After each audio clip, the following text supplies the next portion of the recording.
Torque is R cross F, जो कि आई alpha के बराबर होता है। हम लोग पढ़ रहे हैं कंजर्वेशन ऑफ एंगुलर मोमेंट। तो सिंपल सा बात है, जब टॉर्क ज़ीरो हो जाए तो अल्फा ज़ीरो। जब अल्फा ज़ीरो है इसका मतलब कि ओमेगा, मतलब कि आई ओमेगा सेम रहेगा। क्लियर है क्या सर? नो, ये हो गया एंगुलर मोमेंटम, ठीक है ना। ये हम लोग जब इंडिविजुअल बॉडी का बात कर रहे हैं तब, when we are having a group of bodies, ठीक है, जैसे कि फॉर एग्जांपल, ध्यान से,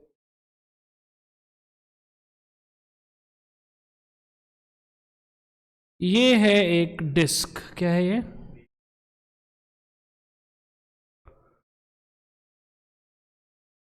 ठीक है, डिस्क जो है एक एक्सिस पे घूम रहा है, एक एक्सिस पे डिस्क घूम रहा है। क्लियर है क्या? लेट अस से डिस्क घूम रहा है एक्सिस पे घूम रहा है ओमेगा से। इसके ऊपर हम लोगों ने एक छोटा सा ऑब्जेक्ट को रख दिया। क्लियर है क्या? अब जब इस छोटे से ऑब्जेक्ट को रख दिया, अब या दो चीजें हो सकती हैं, या तो फ्रिक्शन है या फिर स्मूथ है। तो जब अगर ये स्मूथ है तो इसके ऊपर फोर्स कुछ लगेगा नहीं, तो ये जो है इसके ऊपर स्लाइड करता रहेगा। लेकिन जब फ्रिक्शन है तो क्या होगा? दोनों के ऊपर फोर्स लगेगा। यस और नो? तो अगर ये घूम रहा था इस डायरेक्शन में ओमेगा से, तो ध्यान से देखिए, इस ब्लॉक के ऊपर, ठीक है, और इस डिस्क के ऊपर, ये ब्लॉक, ये डिस्क एक्चुअली जा रहा था ऐसे, ये ऐसे जा रहा है, तो इस डिस्क के ऊपर इस डायरेक्शन में फोर्स लगेगा। यस और नो? जो कि फ्रिक्शनल फोर्स है, तो इसको छोटू एफ कर दिए। सेम फ्रिक्शनल फोर्स इसमें लगेगा इस डायरेक्शन में, छोटू एफ। यस और नो? इस फ्रिक्शन का, ठीक है, अब हम लोग जैसे कि याद है हम लोग लिखते थे F is equal to D P by D T, force is equal to change in momentum divided by time. वैसे ही टॉर्क हो जाएगा D L by D T. L यहां पे क्या है? एंगुलर मोमेंट, ठीक है। तो tau D T is equal to D L. Clear है क्या? अब देखिए ध्यान से, इसमें टॉर्क कितना लग रहा है? आर इंटू एफ, यही टॉर्क लग रहा है, और डी टी टाइम लगा तो ये हो गया। इसको हम लोग बोलेंगे एंगुलर इम्पल्स। क्या बोलेंगे? एंगुलर इम्पल्स क्या हो जाएगा? Tau D T. यस और नो? ध्यान से देखिए, इसमें अगर इस डायरेक्शन में लग रहा है तो इसमें अपोजिट डायरेक्शन में लगेगा। क्लियर है क्या? तो इसमें अगर प्लस है तो इसमें माइनस हो जाएगा। तो अगर ध्यान से देखा जाए, ठीक है, due to its being internal in nature, क्या हो जाएगा? Angular impulses cancel each other.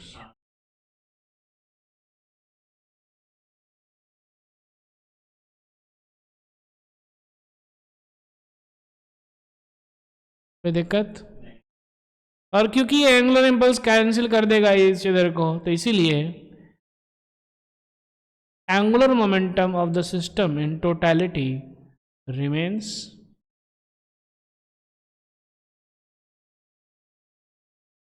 Clear है क्या?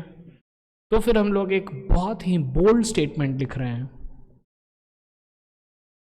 Torque external is equal to 0 on a system. System का समझ में आ गया? उस केस में सिस्टम क्या था? डिस्क प्लस जो ऑब्जेक्ट था, जो ब्लॉक था, ठीक है। तो torque external is equal to 0 in system, तो फिर क्या हो जाएगा? L जो है एंगुलर मोमेंटम कंजर्व हो जाएगा, total angular momentum of the system conserve. Clear है क्या? यस और नो? ठीक है, सेम चीजें हम यहाँ पे बोली जाएंगी। As you have seen in figure 12.6, the angular momentum is r cross p. P हो गया लीनियर मोमेंटम है नॉन, ठीक है। Hence dl by dt is equal to, अच्छा ठीक है चलिए, dl by dt क्या हो जाएगा? r cross dp by dt plus dr by dt cross p। dp by dt होता है f and dr by dt होता है v। Hence equation 2 can be written as dl by dt is equal to r cross f plus v cross p। p क्या है? Linear momentum mv के direction में है, तो v क्रॉस p 0 हो जाएगा। First v and v are parallel to each other, and the cross product of two parallel is null vector. Thus dl by dt is equal to r cross f, that is equal to tau. Tau is equal to dl by dt, which states that the time rate change of the angular momentum of particle about some reference point in inertial frame of reference is equal to the net torques acting on it. This result is rotational analog of the equation f equals dp by dt, which states that the time rate of change of the linear momentum of particle is equal to the force acting on it. Equation 3, like all vector quantities, is equivalent to three scalar equations, namely tau x is equal to dl by dt x, tau y is equal to dl by dt y, tau z is equal to dl by dt z. The same equation can be generalized for a system of particles, tau external is equal to dl by dt, according to which the time rate of change of the total angular momentum of a system of particles about some reference point in the inertial frame of reference is equal to the sum of all external torques, of course the vector sum acting on the system at the same reference point, ठीक है। tau external अगर 0 हो गया तो dl by dt 0 हो जाएगा, और ये है statement. When the resultant external torque acting on system is 0, total vector angular momentum of the system remains constant. This is the principle of the conservation of the angular momentum. Clear है क्या? आगे बढ़ते हैं। A wheel of a moment of inertia I and radius r is rotating about an axis, ठीक है। It picks up a stationary particle of mass m at its edge. Find the new angular speed of the wheel. Clear है क्या? कैसे निकालना है? Conserve हो जाएगा, निकल लिया जाए क्या? किया जाए क्या?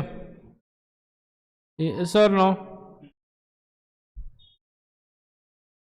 व्हील है, मोमेंट ऑफ इनर्शिया आई है, ये हो गया व्हील, इसका मोमेंट ऑफ इनर्शिया है आई, घूम रहा है, ठीक है। हम लोग टॉप व्यू देख रहे हैं।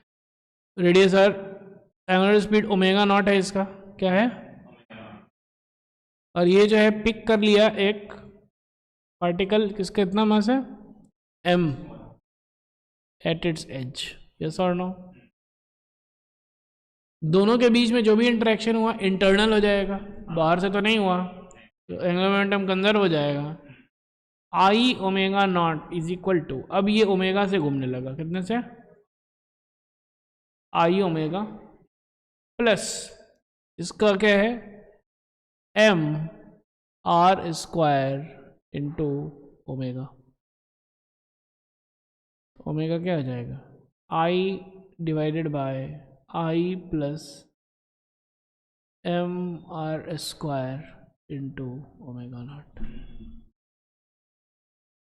क्लियर है क्या? कोई दिक्कत? 12.6 बना लीजिएगा पूरा। यस और नो? ठीक है। Most complex motion of rigid body, but this can be simplified by splitting this motion into following two parts. तो दो पार्ट में इसको हम लोग देख लेंगे, प्योर ट्रांसलेशनल और प्योर रोटेशनल। प्योर ट्रांसलेशनल में जो वेलोसिटी और एक्सेलरेशन रहेगा वो हम लोग किसका देखेंगे, सेंटर ऑफ। प्योर रोटेशनल में एक्सिस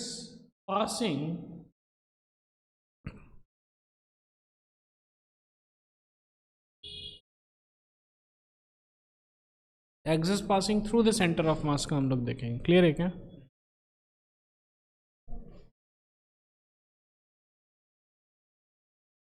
ठीक है।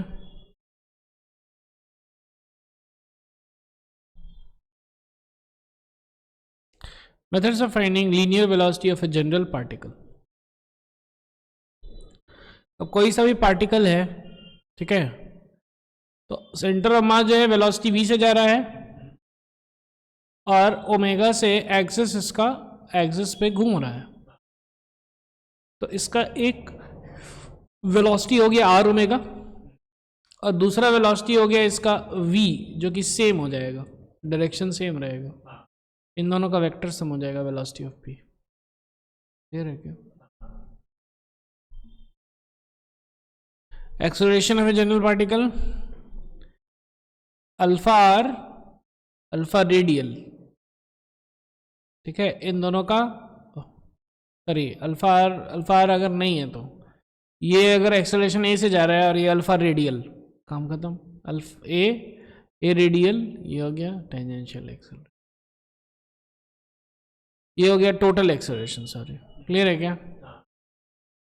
अच्छा, ये टेंजेंशियल भी ले लिया है, ठीक है, टेंजेंशियल भी अगर ले लिया है तो सेंटर ऑफ मास जा रहा है ए से और ये घूम रहा है और इसका अगर स्पीड बढ़ रहा है, tangential acceleration alpha R, radial हो गया ओमेगा स्क्वायर आर, तीनों का वेक्टर सम। क्लियर है? तो लीनियर एक्सेलरेशन सेंटर ऑफ मास का ए है तो ए ले लीजिए, इसका टेंजेंशियल और रेडियल ले लिए, तीनों का वेक्टर सम। ठीक है, vector sum A T A are.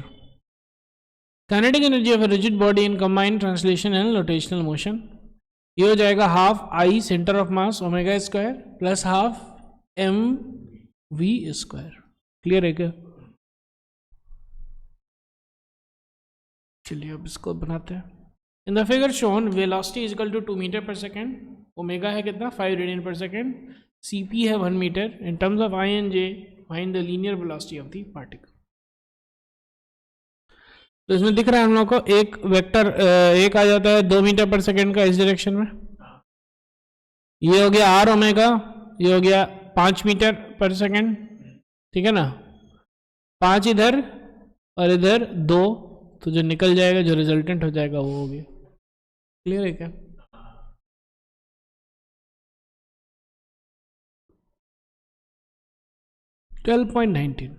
Disc of radius R, linear velocity इसका क्या है v है, एंगुलर वेलोसिटी ओमेगा है। गिवन v इक्वल्स r ओमेगा, फाइंड द वेलोसिटी पॉइंट्स, वो point a b c and d on the disc. Clear है क्या?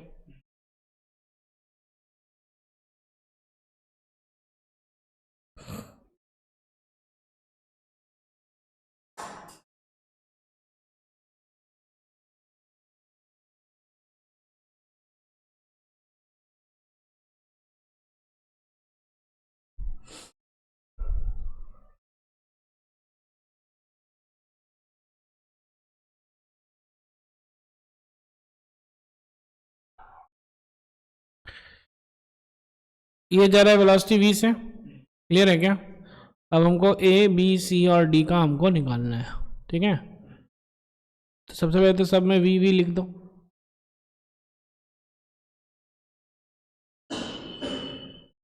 और सब में ओमेगा आर लिख दो। तो इसमें हो जाएगा v प्लस ओमेगा आर, इसमें हो जाएगा इस साइड में ओमेगा आर, इस साइड में हो जाएगा, इसमें हो जाएगा इस साइड में ओमेगा आर, इसमें हो जाएगा इस साइड में ओमेगा आर।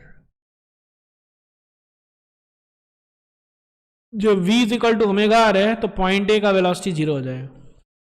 क्लियर है क्या? और बाकी सब का क्या हो जाएगा, इसका हो जाएगा √2v, इसका हो जाएगा 2v, इसका भी हो जाएगा √2v, इसका 45 डिग्री ऐसे, इसका ऐसे, इसका इधर, और इसका तो 0 ही। क्लियर है क्या?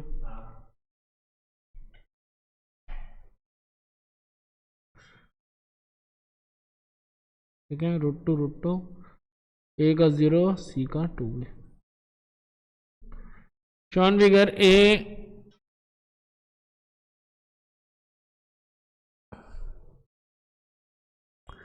जो है 2 मीटर पर सेकेंड स्क्वायर है, ओमेगा जो है क्या है 2t है। तो जब ओमेगा 2t है तो देखिए ध्यान से, ओमेगा मतलब कि चेंज हो रहा है, तो अब 2 आ जाएगा इसका एक्सेलरेशन, ठीक है। Find linear acceleration of the particle at p at time is equal to 1 second. 3 acceleration आएगा p पे। तो p पे जो है एक तो हो गया इस डायरेक्शन में a जो कि 2 है, ये है 53 डिग्री है। तो इसको तो अच्छे से कर लो, ये हो गया p, इस डायरेक्शन में हो गया 2, ये 53 डिग्री, इसका 90 डिग्री पे इधर है, ये हो गया 37, तो ये हो गया 53, ये हो गया 37। ये हो जाएगा टाइजेंशियल एक्सेलरेशन अल्फा आर। अल्फा क्या होगा D omega by D T, जो कि हो गया 2, तो 2 इधर और इधर हो जाएगा ओमेगा स्क्वायर आर। ओमेगा है 2t, तो 1 सेकेंड में निकालना है, तो ओमेगा हो जाएगा 2 omega square R, 2 into 2 omega square, R हो गया 1, 4 इधर। क्लियर है क्या? अब ये जो है 2 था, तो 2 cos 37 मतलब कि 2 इंटू 4/5 मतलब कि 1.6 इधर, और 2 इंटू साइन 37 मतलब कि 2 इंटू 3/5। क्लियर है क्या? 1.2 इधर, कैसा ना, ठीक है। और ये कितना था 4, ये हो गया 53, तो ये भी हो गया 53। क्लियर है क्या? 4 cos 53 मतलब कि 4 इंटू 3/5 कहाँ हो गया 2.4, इधर हो गया 4 इंटू 4/5 3.2। क्लियर है क्या? तो इस डायरेक्शन में हो गया 3.2 1.2 4.4, इधर हो गया 2 और 3.6 और 1 पॉइंट, तो इधर हो गया 1.2, 3.6 माइनस 2.4 1.2।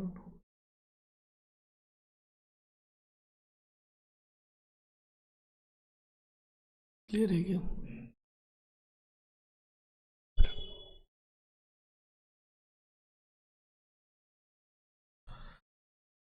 ठीक है 1.2 4.4, ये कर लीजिए 12.7।